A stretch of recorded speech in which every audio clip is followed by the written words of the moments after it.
palabra que más asusta a las personas es la palabra juicio. Tanto así que en muchas iglesias no se predica acerca del juicio. Porque el juicio se tiende a pensar de que va a asustar a la gente. ¿Quién te dijo que el juicio es para asustarse? El juicio es esperanza. Sin embargo, el juicio está dentro de las profecías del libro de Daniel, no como condenación, sino como esperanza para el pueblo de Dios. ¿Ya escuchaste algún sermón en tu iglesia sobre el juicio?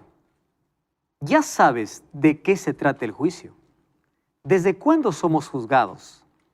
¿Por qué somos juzgados?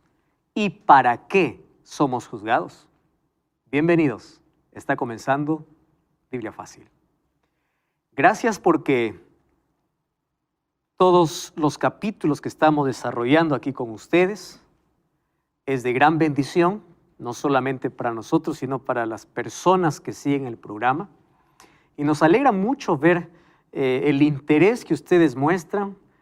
Lo sé por las preguntas que ustedes hacen allí, a veces después del programa. Hay algunas cosas que no podemos contar para todos nuestros amigos, pero ustedes se acercan allí interesados en algunas cuestiones. Y si tú tienes alguna pregunta que hacer respecto a algún tema, no dudes en hacerlo ingresando a nuestro blog o a nuestro Facebook. Ya sabes que estamos en Facebook como Biblia Fácil. O ingresa a nuestro blog, nuevotiempo.org/Biblia Fácil. Entonces, vamos a interactuar, vamos a conversar a la luz de la palabra de Dios. El tema de hoy es tan importante porque hoy vamos a hablar acerca de un juicio celestial. ¿Ustedes ya escucharon algún mensaje en su vida, algún tema, algún sermón acerca del juicio? Resulta que muchas iglesias ocultan este tema, porque aquí nosotros tenemos una revelación especial y el diablo no quiere que el ser humano sepa acerca del juicio. Tanto así que para muchos la palabra juicio tiene una relación estrecha con fuego, ¿verdad? Cuando se habla de juicio, tiene idea de fuego, de condenación, de ira. Hoy vamos a ver que no. El juicio es un tema bíblico y solo debe tener miedo aquel que no tiene un abogado, igual que en un juicio terrenal. Cuando hay un juicio aquí en la tierra, si tú tienes un buen abogado, tú estás seguro, tú estás confiado. En este juicio celestial, nuestro abogado es Jesús. Primera de Juan 2:9 dice, hijitos míos, estas cosas os escribo para que no pequéis. Pero si ustedes pecan, abogado tenemos. Solo que ese abogado un día también será nuestro juez. Es por eso que ese abogado defenderá por un tiempo para después de defender, juzgar. No hay manera de engañar al abogado. Porque él estuvo dispuesto a defenderte mientras él era abogado. O no hay manera de engañar al juez. Porque él fue abogado antes de ser juez. Entonces, hoy vamos a comprender este asunto para poder sacar muchas dudas de nuestra mente. Antes aquí tenemos una costumbre y es orar. Vamos a abrir la Biblia. Nosotros vimos que Daniel está muy perplejo, está mortificado por el atrevimiento, por la insolencia y la crueldad del cuerno pequeño. Si hay algo que él se queda mirando y algo que él no comprende en su momento es ¿cómo es posible que un poder se levante para destruir a los hijos de Dios? Pero quizá la pregunta más allá de eso, la que Daniel se hizo y la Biblia no registra, es ¿por qué Dios lo permite? ¿Ustedes no se preguntaron alguna vez eso? Está bien, se levanta un poder porque estamos viviendo en un conflicto. Y en este conflicto están involucrados los seres humanos. La pregunta es ¿por qué o hasta cuándo va a pasar eso? ¿Acaso los hijos de Dios no tienen un defensor? ¿Acaso están solos? Es por eso que en Daniel 7 se coloca el tema del juicio. Haciendo un breve repaso, nosotros encontramos que desde Egipto hasta Babilonia, el pueblo de Dios siempre fue esclavizado, fue perseguido, pero ninguno se atrevió a realizar tal insolencia como el cuerno pequeño. Y ya descubrimos aquí quién es el cuerno pequeño. ¿Quién es el que le explica a Daniel sobre el cuerno pequeño? Es un ángel.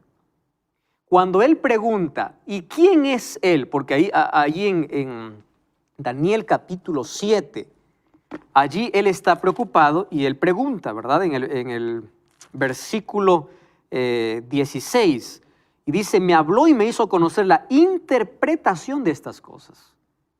Hay un ángel que le interpreta. ¿Recuerdan ustedes que antes era Daniel quien interpretaba sueños? Ahora él está confundido y él pide ayuda. ¿Quién es el que le interpreta? Es un ángel que después vamos a ver que es Gabriel. Gabriel es el ángel que le enseña todas las profecías que él no comprende. Muy bien, el ángel le muestra de quién se trata y solamente colocando un argumento más. Ustedes saben que hablando del poder papal, no existió otro poder sobre la tierra que haya creído que tiene más poder incluso que Dios. ¿Y saben de qué incluso de un texto se toma? Mateo capítulo 16.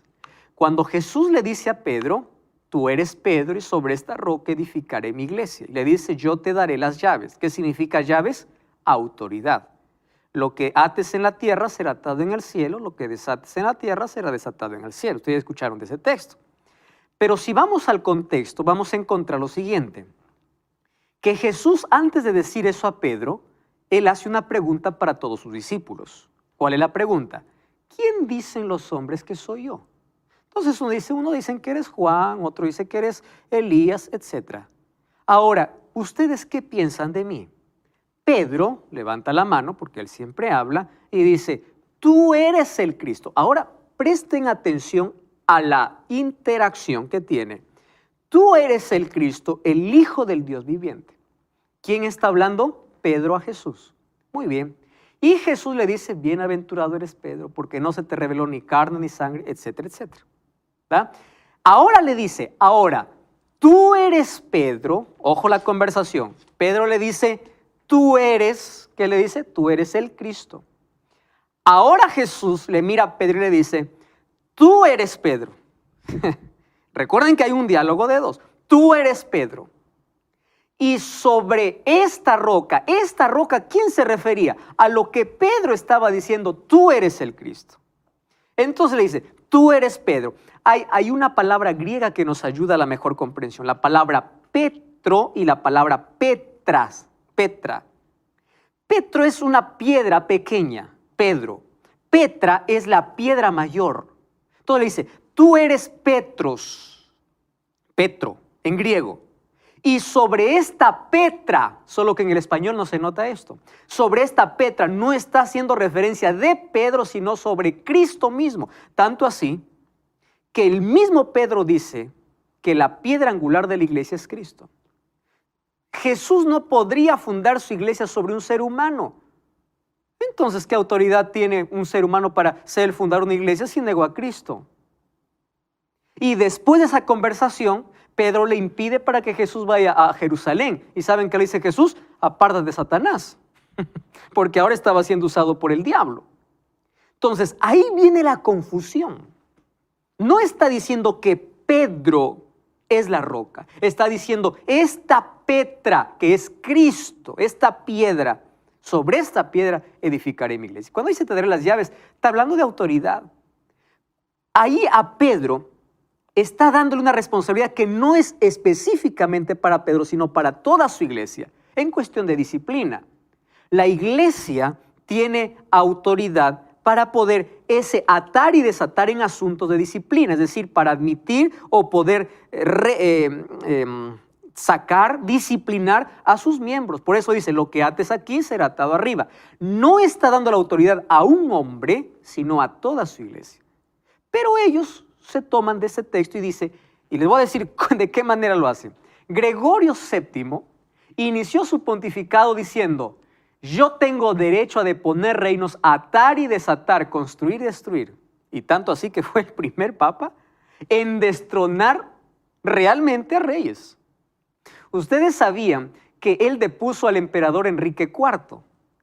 Enrique IV tuvo que cruzar los Alpes en invierno en el año de 1077, descalzo, porque estaba en penitencia y el Papa le dejó esperando 4 días afuera antes de que lo atienda en pleno invierno, solo para pedirle perdón. ¿Y solo por qué? Porque él decía, yo hago lo que quiero. Dios me ha dado a mí la autoridad de atar y desatar, yo pongo y depongo reyes. ¿Qué les parece? Ahora, lo mismo hizo Alejandro III. Depuso a Federico, que era el rey de Alemania. Él se fue a pedir perdón y miren lo que sucedió. Al llegar al emperador, a la presencia del Papa, dejó caer su manto imperial y se arrodilló poniendo su pecho a tierra. Alejandro avanzó y se puso en pie, el Papa, sobre el cuello de Federico, mientras los cardenales gritaban, tú aplastarás al león y al dragón. Al día siguiente, Federico besó los pies de Alejandro, condujo el caballo del Papa mientras él iba a la misa solemne en su palacio. El papado había crecido tanto a una grandeza y poder que nunca antes alcanzó. Esto dice este libro, la espada de Pedro había conquistado la espada de César. Qué extraordinaria manera de aquí. Ahora ustedes pueden decir, eso fue en el pasado. Y ahora en el presente. Ahora está todo calmado, ¿verdad? Espere un momento. Mira lo que dice. Este es un libro interesante. El Vaticano es el superpoder máximo de nuestros tiempos. No está hablando de tiempos pasados. Sus adherentes son cercanos a 1 billón. Pueden operar en cada rincón del mundo. De allí la importancia de que cada gobierno pueda tener al Papa como un socio. ¿Están entendiendo eso? A nadie le conviene pelearse. Porque recuerden que él no solo es líder religioso, él también es líder político. No se olviden de eso. Entonces, a cualquier gobierno le conviene tener a él como socio. Las políticas del Vaticano son dirigidas por el Papa, quien no tiene parlamento, ni Congreso, ni Senado, que limiten sus decisiones, poderes o políticas. Es un gobernante autocrático absoluto en el más sentido de la palabra. Es por eso que este poder, según Apocalipsis 13, se levantará en un poquito más de tiempo, como lo vamos a ver en las próximas profecías. Y el libro de Apocalipsis lo narra de una manera extraordinaria. Ahora fíjense, Dios mostró a Daniel desde un comienzo que el 4.º reino tendría 2 fases. Roma imperial o Roma pagana y la Roma papal. Recuerden que Roma quedaba ¿hasta dónde? Hasta los dedos. Es decir, algo de Roma queda hasta el final de los tiempos, según el sueño de Nabucodonosor. Entonces, una era la Roma de los Césares y cuando salieron los Césares del escenario, ¿quiénes entraron? Los papas. Un reino cristiano perseguidor de cristianos, porque dice ser cristiano, ¿correcto? Tanto judíos como cristianos pasaron por persecuciones imperiales y papales con el pretexto de eliminar la herejía. ¿En qué consistía la herejía? En no obedecer al Papa. Porque aquellos que desobedecían leían la Biblia. No lo obedecían. A eso, como los llamaba, herejes. Crueldades de las cruzadas, horrores de la Inquisición, fue la manera como hizo guerra a los santos hasta quebrantarlos. Daniel 7 me presenta muchas características. Yo puedo así nada más un vistazo darle. Mire, surgió de la 4ª bestia, que es Roma, es decir, ocupó el trono de Roma. Apareció después de los 10 cuernos. Este apareció después de los 10 cuernos. Diferente de los otros, claro, porque este es religioso y político. Por eso es diferente. Los demás solamente eran políticos. Parecía más grande que todos. Es claro. ¿Por qué parece más grande? Se tornó poderoso y absolutista. Arrancó 3 reinos. ¿Se acuerdan que para que nazca tuvo que sacar a los visigodos, ostrogodos y vándalos? Habla blasfemias contra Dios porque dice ser el vicario de Cristo. Guerra a los hijos de Dios a través de la cruzada y la Inquisición. Cambió los tiempos y la ley. Cambió el sábado y la adoración a las imágenes. Reinó por tiempos y medio tiempo. 1260 años. Poder absolutista. Y los alcances de la visión, dice, son para el tiempo del fin. ¿Por qué les presento esto? Porque hay algunos que dicen, ese no es. Es un rey que apareció allí en el siglo VI, V, antes de Cristo, llamado Antíoco. Vamos a ver si cuadra en la profecía. Antíoco surgió de la 4ª bestia, mentira, porque él es griego. Él no surgió de Roma. Número 2, ¿apareció después de los 10 cuernos? No. ¿Saben por qué? Porque él ya no existía, él ya había muerto. ¿Se dan cuenta cómo algunos tratan de decir, ah, no, lo que trata aquí es de fulano de tal, pero sin darse cuenta de que las evidencias bíblicas no cuadran con este personaje?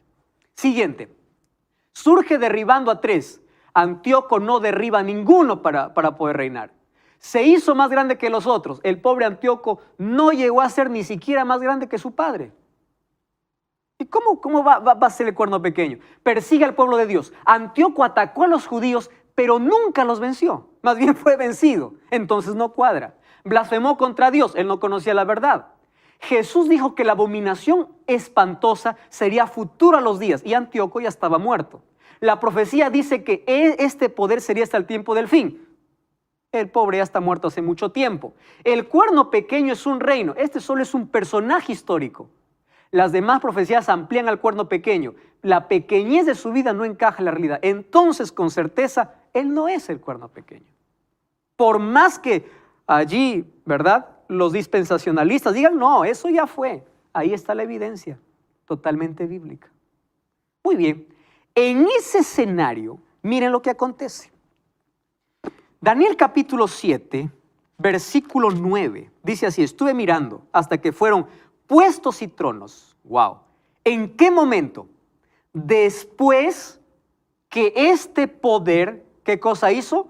Habló contra el Altísimo, persiguió a los santos. ¿Recuerdan ustedes cuándo terminó la persecución? 1798. Ahora, miren, después de esto, yo estaba mirando y fueron puestos tronos y se sentó un anciano de días. Cuando habla de anciano de días, no está hablando de alguien que tiene edad avanzada. La palabra anciano en la profecía significa majestad, respeto, eternidad, sabiduría. Eso significa anciano. Número 2, dice, su vestido era blanco como la nieve, demuestra su pureza, su santidad. Su pelo era como la lana limpia, esto es en relación a su majestad. Su trono llama de fuego. Ustedes saben que el fuego siempre está en relación con la presencia de Dios. ¿Recuerdan cómo se apareció Dios a Moisés? En una zarza de fuego. ¿Recuerdan cómo Dios guió al pueblo de Israel en el desierto? Dice, en el día una nube y en la noche, ¿qué cosa había? Una columna de fuego. Aquí representa la gloria de Dios, la presencia de Dios. Y dice, y fuego ardiente y era un trono que se movía porque tenía ruedas. ¿Qué significa? Que aquel que está sentado tiene tanta autoridad y puede manejar esto. Ahora, un río de fuego, una vez más fuego, hablando acerca de la presencia divina, procedía y salía delante de él. Miles de miles le servían y millones estaban delante de él. El juez se sentó y los libros fueron abiertos. ¿De qué está hablando? De un juicio. La Biblia habla acerca de libros. Vamos a Apocalipsis capítulo 20, versículo 12. Miren lo que dice Apocalipsis 20, versículo 12. Apocalipsis 20, 12. Dice así. Vi muertos grandes y pequeños de pie ante Dios. Los libros fueron abiertos. Y otro libro fue abierto, el cual es el libro de la vida. Es decir, que hay un libro que se llama el libro de la vida. Y allí dice, y el que no fue encontrado allí, pues bueno, ya tiene su final. Mira el versículo 15. El que no se halló escrito en el libro de la vida fue lanzado al lago de fuego. ¿Qué cosas son abiertos? Los libros. ¿De qué libros hablan? Libros de la vida, libros de la muerte. Si vamos al libro de Malaquías, ahí el capítulo 3, versículo 16, vamos a encontrar que existe un libro que se llama el libro de la memoria, donde está registrada todas las acciones de los santos. Miren Malaquías capítulo 3, versículo 16. Allí dice, entonces los que temían a Jehová hablaron entre sí. Jehová escuchó y oyó, y fue escrito ante él un memorial de los que temen a Jehová y honran su nombre. La idea de libros parece muy antigua, ¿no? Como uno va a pensar, dice, habiendo tanta tecnología en la tierra, va a haber libros en el cielo. Pero cuando hablamos acerca de un documento judicial, cuando hablamos acerca de un juicio, los libros siempre existen, porque ahí están las evidencias a favor o en contra. Ahora yo les voy a hacer una pregunta. ¿Por qué necesita Dios registrar en el libro, en libros? ¿Acaso Dios se olvida? No tiene que ver con Dios. Tiene que ver con el ser humano. Porque en los libros de la vida y de la muerte y de las acciones es la evidencia de que Dios es justo. Entonces, cualquier ser en el universo que quiere comprobar la justicia de Dios, ¿dónde va a mirar? Los libros. Porque ahí está todo el registro. No es porque Dios se olvida, es porque es la evidencia. Los libros fueron abiertos. ¡Wow! ¡Qué interesante! Ya vimos de qué tipo de libros se habla. Ahora, la pregunta es, ¿cuándo ocurrió el juicio? Esa es una buena pregunta. ¿Cuándo? Hay muchos que predican y dicen que el juicio de Dios se hizo en la cruz, porque toman un texto de Jesús que dice, y el juicio ha llegado, ¿verdad? El juicio llegó a este mundo. Solo que cuando habla de juicio está hablando de un juicio de condenación, porque Cristo vino y no le recibieron. Pero cuando hablamos de este juicio celestial, no fue hecho en la cruz. Y les voy a demostrar por qué. Miren lo que dice capítulo 17 de Hechos, versículo 31. Hechos, capítulo 17, versículo 31. Vamos al Nuevo Testamento. Hechos, capítulo 17, versículo 31. Allí dice así. Por cuanto establecido un día en el cual juzgará al mundo con justicia, por aquel varón a quien designó, acreditándole ante todos al haberlo levantado de los muertos. ¿A quién está haciendo referencia? A Cristo. Ahora, fíjense, Hechos de los Apóstoles fue escrito después de la muerte de Jesús. Los evangelios fueron escritos 30, 40 años después que Jesús se fue al cielo. Y si el juicio se hubiese hecho en la cruz, entonces ellos no dijeran juzgará. Hubiesen dicho, ya ocurrió. Miren el otro texto. Vamos a Hebreos capítulo 10. Hebreos capítulo 10, versículo 30. Este texto es muy importante. Hebreos capítulo 10, versículo 30. Allí dice así, Hebreos 10, 30. Conocemos al que dijo, mí es la venganza, y yo daré el pago, dice el Señor. Y otra vez, el Señor juzgará. ¿Qué tienen en común estos tres textos? Número uno, que los tres textos están en el Nuevo Testamento, después de la muerte de Jesús. ¿Correcto? Número dos, los tres dice, juzgará. Es decir, ¿en qué tiempo colocan el juicio? En tiempo futuro. Entonces con eso desechamos de que el juicio se dio en la cruz. El juicio se dio después. ¿Y en qué momento podemos situar el juicio? Entonces miren, vamos a prestar atención. Babilonia, ¿quién sigue? Medo-Persia, ¿quién sigue? Grecia, ¿quién sigue? Roma. Roma imperial y Roma papal. Después de eso, dice Daniel capítulo 7, se sentó el anciano de días y se dio un juicio. ¿De qué tiempo está hablando? Después de la persecución, después de que habla insolencias, después de que cambió la ley, después de eso, se sentó el anciano y los libros fueron abiertos. Quiere decir que el juicio comenzó poco después de 1798. Porque en 1798 terminaron las persecuciones. ¿Ustedes están comprendiendo? No se trata de la cruz, sino de un juicio que está en la siguiente secuencia. De regreso, esto es Biblia Fácil, hoy estudiando el libro de Daniel. Tenemos un regalo para ti, una revista hecha para ti. Totalmente gratis puedes recibir esta revista si lo solicitas a través de un WhatsApp. Más 5512 98 100 14 60. Puedes llegar totalmente gratis a tu mano si vives dentro de Sudamérica. Si vives fuera de Sudamérica, en cualquier país del mundo donde ves este programa, puedes descargar este curso bíblico, esta revista. Tú puedes ingresar a estudielabiblia.com. y ahí estudiar con nosotros la Biblia. Esto te va a ayudar mucho a comprender aquello que aquí en esta temporada estamos hablando acerca del libro de Daniel. Hoy estamos hablando acerca del juicio. Y hasta aquí ya nosotros vimos en qué momento el juicio, ¿verdad? En qué momento el juicio se plantea. No es en la cruz, sino después de la cruz. Según Daniel capítulo 7, dice que después que haya un poder que persiga a los hijos de Dios, entonces habrá un juicio. En Daniel 7 la secuencia es Roma pagana, Roma papal, juicio, y después del juicio, ¿qué cosa viene? El reino a los santos. ¿Qué significa el reino a los santos? Que los redimidos, es decir, los que pasan este juicio, ¿dónde van a estar? En el cielo. ¿Por qué tienen que pasar por un juicio aquellos que van al cielo? Escuchen lo siguiente, esta es la verdad más linda que tenemos que entender. La Biblia dice así: porque de tal manera amó Dios al mundo. ¿Recuerdan ese texto? San Juan 3:16. Que ha dado a su Hijo unigénito. Para que todo, ¿qué significa todo? Dígame. Todo. ¿Hay alguna otra definición para todo? No.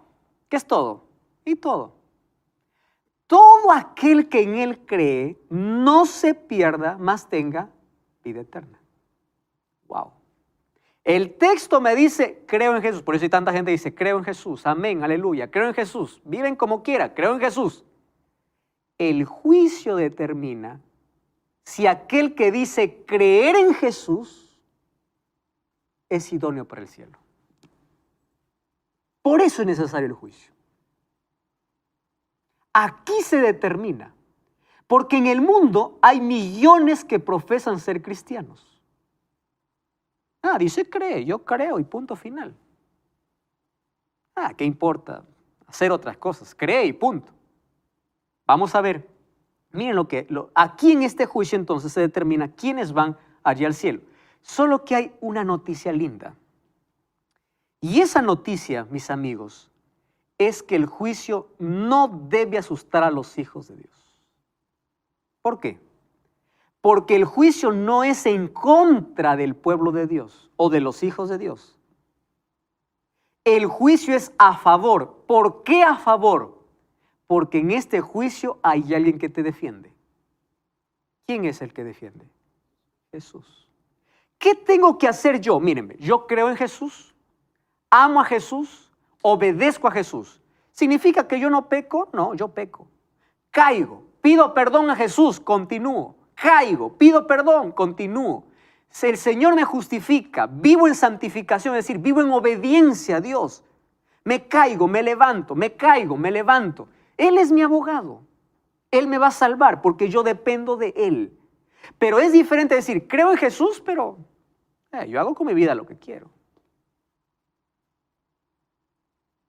Eso determina el juicio. Por eso, los hijos de Dios no tienen miedo porque es a favor. En este juicio, si hay un acusador que es el diablo, hay un abogado que es Jesús que dice, no, Él ya vino a pedir perdón, yo morí por Él. Pero ¿cómo te va a defender si tú no te vas al abogado? No puede. Ahora fíjate una cosa, Daniel 7 habla del juicio y Daniel 8, que será el próximo capítulo, habla de purificación. Estas dos palabras son asociadas o son sinónimos. Cuando hablamos de un juicio en Daniel 7, Daniel 8 va a decir que el santuario será purificado. Cuando habla de santuario ya no habla del santuario eternal, porque el santuario eternal hace años que ya fue, más de 1700 años que fue destruido. ¿De qué está hablando? De un santuario celestial. ¿Eso qué significa? De una purificación en el cielo. Que el juicio se dará no en la tierra, sino en el santuario, junto con la purificación. ¿En dónde? En el cielo. Ya no está hablando más de un santuario terrenal, sino de un santuario celestial. Los judíos asociaban muy bien esto, porque para ellos tenían un día que se llamaba el Yom Kippur, día del juicio o día de purificación. Y ellos cuando se encontraban, se decía que tu nombre sea hallado en el libro de la vida, porque ellos entendían que en el cielo hay un santuario celestial y que las cosas que hacían en la tierra era solo una copia de lo que existía en el cielo. Ahora, es interesante notar algo. El juicio es necesario. ¿Por qué necesario? Para vindicar a los fieles de tanto abuso y persecución. Entonces ahí está Daniel, dice, Señor, ¿vas a dejar hasta cuándo? Espera, aquí viene el juicio. ¿Qué significa vindicar? Restaurar, proteger, defender. ¿A quiénes? A los fieles de tanto abuso y persecución. Número 2, señalar la culpabilidad de sus perseguidores que pretenden ser el pueblo de Dios. ¿Recuerdan ustedes que quien persigue también dicen ser religiosos? Entonces, en este juicio se determina quién cree en Dios y quien dice creer, pero no es del pueblo de Dios. Aquí se define. Por eso, defiende a los fieles y ¿qué cosa hace?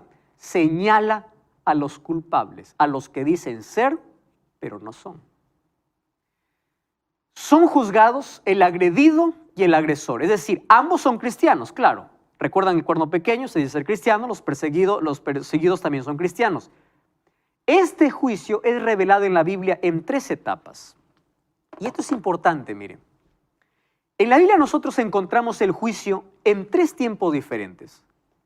En el próximo capítulo vamos a darnos cuenta que este juicio inicia en 1844. Lo vamos a hacer con evidencias bíblicas. Allí comenzaba el juicio investigador. ¿Hasta cuándo? Hasta poco antes de la segunda venida. ¿Saben hasta cuándo? Hasta que la gracia se cierre en el cielo.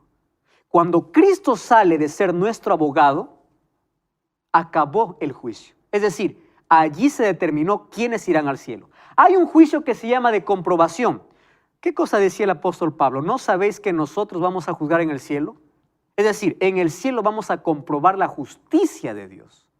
Ahí vamos a preguntar, ¿y por qué no se salvó fulano de tal? ¿Por qué se perdió él? Si él era tan buena persona. Entonces tendremos acceso a ¿qué? A los libros. Y los libros nos dirán por qué se perdieron, por qué se salvaron. Esta es la mayor evidencia, por eso es necesario que ocurra este juicio. Y la parte final del juicio es el juicio de ejecución. ¿Qué significa ejecución? Cuando no hay rastro de duda en el pueblo de Dios, de que Dios es justo, entonces, cuando Cristo regrese después de 1000 años, según Apocalipsis capítulo 20, recién caerá fuego y azufre ¿contra quiénes? Contra los malvados y Satanás y sus ángeles. Cuando se piensa en juicio, rápidamente nuestra mente va ¿a dónde?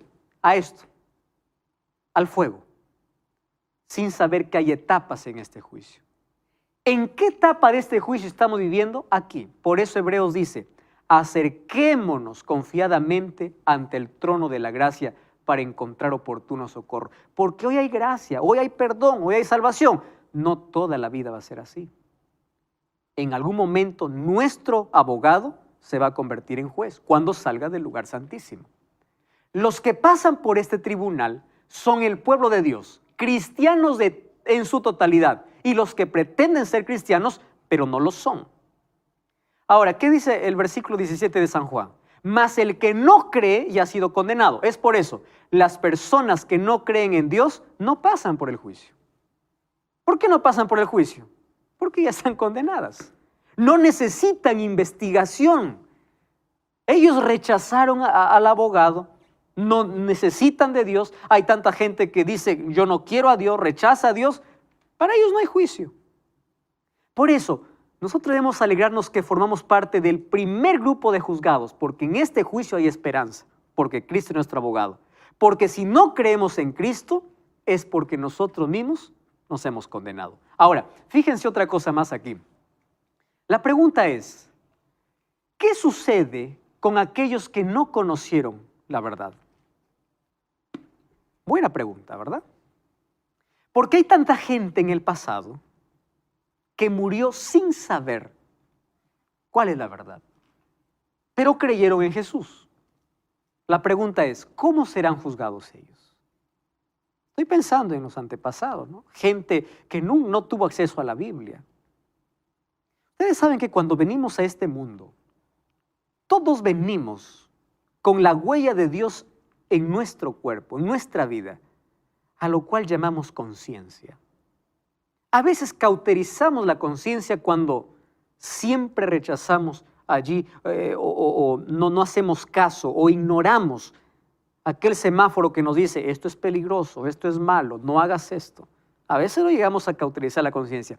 Sin embargo, ¿cómo juzgará Dios a los que no conocieron la verdad? Vamos a abrir la Biblia. La Biblia tiene respuestas. ¿Está bien? Vamos a ver qué cosa dice el libro de Génesis capítulo 18. Comencemos por Génesis, porque me encanta ese texto. Miren la manera como Dios trata al pecador. No lo trata como nosotros pensamos. 18:25 dice así. Entonces respondió Jehová, si yo encuentro en Sodoma 50 justos dentro de la ciudad, perdonaré a todos en ese lugar por amor a ellos. ¿Qué significa? Que Dios no juzga a todos por igual. En este diálogo encontramos allí a Abraham que está intercediendo por Sodoma. Le dice, Señor, ¿tú vas a castigar a todos? Mira lo que dice el versículo 23, para poder comprender mejor esto. Se acercó a Abraham y le dijo, ¿destruirás también al justo con el impío? Buena pregunta, ¿verdad? ¿Y qué cosa le dice Dios? No. Porque yo sé quién es justo y quién es impío. Y Abraham le dice, ¿y si hay 50? Y ahí es donde le responde, por amor a las 50, yo no lo haría. Vamos al siguiente texto. Mateo 11. Entonces aquí comprendemos que Dios juzga a cada persona de manera individual.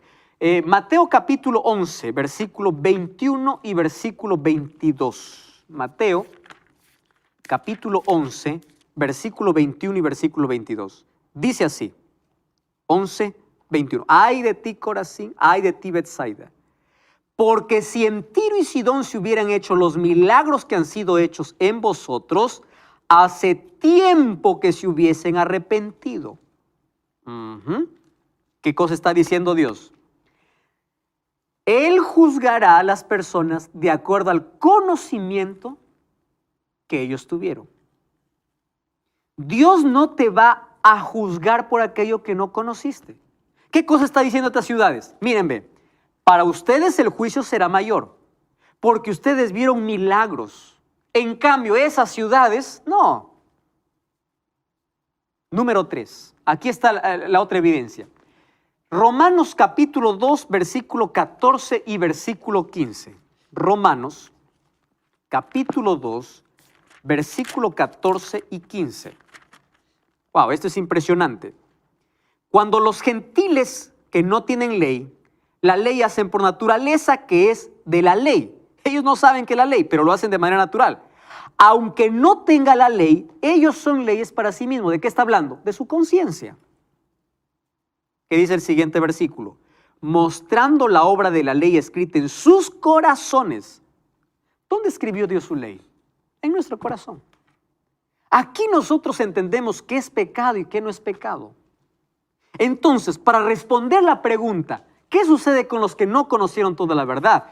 Hechos 10:31 tiene, o 17:31, tiene una respuesta más clara aún. Hechos 17:31. Dice así, por cuanto establecido, o el versículo 30, Dios, habiendo pasado por alto los tiempos de ignorancia. Wow, solo hasta allí. ¿Qué cosa pasa por alto Dios? La ignorancia. Si tú no conociste la verdad, no serás juzgado por no conocerla. Serás juzgado por rechazar la verdad o por negarte a recibir la verdad. ¿Qué hay de los antepasados que no conocieron la voluntad de Dios? No sabían el día de reposo, no sabían la verdadera iglesia, no sabían nada. Dios les juzgará de acuerdo a su ley que colocó en su corazón. Ahora, Jesús es la garantía de nuestra salvación. Él es nuestro abogado, Él es nuestro defensor. Pero hay algo más. En Juan 5:22 dice que el juicio se le entregó a Jesús, es decir, Cristo es nuestro abogado. Daniel 7:26 y 27 dice que hay 9 cosas que debemos conocer sobre el juicio divino. Número 1, el juicio es parte de los designios de Dios. Número 2, es presidido por Dios y ocurre en el cielo. Número 3, sin Cristo es imposible que el juicio comience. Número 4, hay registros que son examinados con detalle.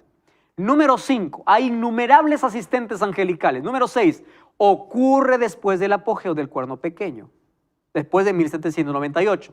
El juicio es de modo particular al sistema religioso falso que pisotea la verdad, atenta contra su ley. Es decir, el juicio es en contra del perseguidor y a favor de ¿quién? Del fiel, a favor del cristiano. El juicio tiene etapas definitivas y marcadas, y el juicio es esperanza para el pueblo de Dios porque Dios es su abogado.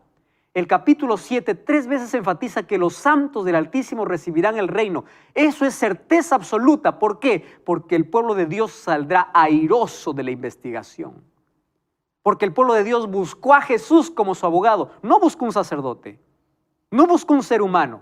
¿Quién lo defendió? Cristo. Ahora fíjense algo más. ¿Qué significa el juicio para nuestra vida? Para comprender el juicio debemos comprender la universalidad del conflicto. Ahora entiéndame lo siguiente. Es verdad que nosotros somos juzgados, pero ¿saben quién más es juzgado? Dios. Todo el universo está a la expectativa de lo que ocurre aquí en la tierra. Y aunque cuando Cristo murió, uno puede decir de que ya está solucionado, ya está respondido todas las preguntas de los otros seres. Miren, Efesios 3:10 dice, la multiforme sabiduría de Dios sea ahora dada a conocer por medio de la iglesia a los principados y potestades en lugares celestiales. Quiere decir que el universo quiere saber más de la justicia de Dios que no fue respondida todo en la cruz. Y Dios mediante ¿quién lo hará? Mediante sus hijos. Por eso Jesús dijo, en esto es glorificado mi Padre, en que llevéis mucho fruto. Por eso Jesús dijo, así alumbre vuestra luz delante de los hombres, para que vean vuestras buenas obras y glorifiquen a Dios. Quiere decir, cuando nosotros somos obedientes, aquí entra la obediencia. Nosotros estamos demostrando al mundo que el diablo está equivocado. Porque el diablo, ¿qué dice? Dios es malo, Dios es cruel y su ley no puede ser cumplida. Es por eso que cuando nosotros hacemos las cosas por amor y somos obedientes a Dios, estamos no solamente nosotros pasando bien el juicio, sino también Dios es declarado justo. Ustedes recuerdan cuando David hizo una oración, límpiame de mi maldad, lávame de mi pecado. Y allí dice, para que seas conocido como justo. Ahora fíjense algo más importante. Mientras este juicio ocurre en el cielo, en el pueblo de Dios debe desarrollar un carácter de obediencia. Es decir, mientras nuestro nombre pasa por ese juicio, nosotros aquí en esta tierra tenemos que tener un carácter que glorifique a Dios. Porque nosotros aquí somos la evidencia ante el mundo de que Dios es justo. Querido, el juicio no debe asustarte, a menos que rechaces a Cristo. El juicio es en tu defensa. El juicio es a tu favor. Hoy tú puedes ir a Cristo y aceptar como tu Salvador, como tu abogado, y Él te va a defender. ¿Sabes cuándo inició este juicio? Veremos en el próximo capítulo. Mientras tanto, yo quiero que hoy tú puedas dirigirte a Dios, confesar tus pecados y decirle, Señor, en este juicio,